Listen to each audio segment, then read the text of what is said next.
Zakat emas dan perak, apa yang anda perlu tahu mengenainya? Dalam kita menyimpan dan berniaga emas dan perak, kita juga perlu ingat tanggungjawab kita untuk mengeluarkan zakat apabila sudah cukup nisab yang ditetapkan dan haul selama 1 tahun. Jadi, video kali ini saya ingin berkongsi serba sedikit pengiraan zakat emas dan perak. Sebelum kita pergi dengan lebih lanjut, nisab bagi emas adalah 85 gram. Ini adalah mengikut negeri masing-masing, yang saya ambil ini daripada negeri Selangor. Selain itu, emas juga boleh dibahagikan kepada 3 kategori. Kategori yang pertama, emas perhiasan atau perhiasan di badan wanita, perabot dan perkakasan yang dijadikan sebagai perhiasan. Kategori yang kedua, emas bukan perhiasan atau emas simpanan seperti dalam bentuk jongkong ataupun mata wang. Kategori yang ketiga, emas bercagar, iaitu emas yang digadaikan adalah milikan sempurna dan wajib dizakatkan selepas ditolak dengan nilai pinjaman dan upah simpanan. Kita beralih kepada pengiraan zakat emas. Untuk zakat emas terbahagi kepada 2, iaitu zakat emas perhiasan dan zakat emas bukan perhiasan. Untuk kategori yang pertama, pengiraan zakat emas perhiasan. Formulanya adalah berat emas perlu ditolakkan dahulu dengan nilai uruf, kemudian baru didarabkan dengan harga emas semasa dan didarabkan dengan 2.5% dan anda akan dapat jawapan untuk zakat yang perlu dibayar.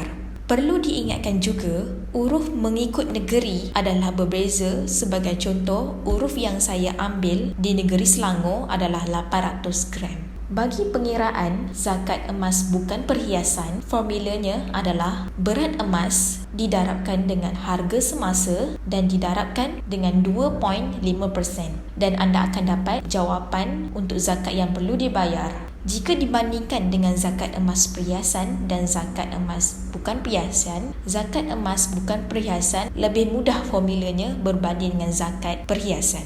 Untuk kategori yang ketiga, bagi emas bercagar, formulanya adalah berat emas semasa perlu didarabkan dengan harga semasa, kemudian setelah mendapat jawapan tersebut ditolakkan dengan nilai pinjaman dan ditolakkan dengan upah simpan dan didarabkan dengan 2.5% dan anda akan dapat nilai zakat yang perlu dibayar. Kita beralih kepada zakat perak. Untuk zakat perak, anda perlu tahu apa maksud logam perak. Logam perak sama ada dipakai sebagai barang perhiasan ataupun tidak, maka pengiraannya adalah berdasarkan nilai perak tersebut.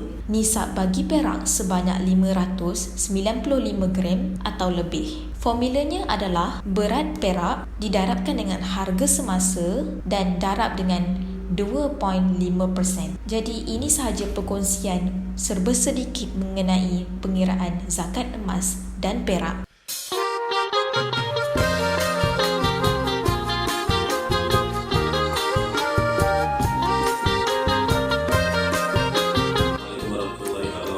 Saya Idun Nasruddin, CEO Organisasi Society, ingin mengucapkan selamat Hari Raya, maaf zahir dan batin. Alhamdulillah, apabila Ramadan melakukan tirai sahaja, kita dapat lihat harga emas meningkat sehingga ke RM293 per gram. Tinggi ke? Memang tinggi, tapi harga emas susah nak turun. Okey, sesiapa belum pernah membeli emas, ketahuilah bahawa nilai terendah emas atau nilai termurah adalah waktu pertama anda membeli. Jadi saya nasihatkan, kalau anda dapat duit raya untuk anak anda, kalau anda sendiri dapat duit raya untuk anda sendiri, maka gunakanlah sebaiknya untuk membeli emas. Okey, insyaAllah kita berjumpa lagi lepas raya. Sambil itu, moga semua mematuhi arahan PKP daripada Perdana Menteri kita dan selamat beraya. Assalamualaikum warahmatullahi wabarakatuh.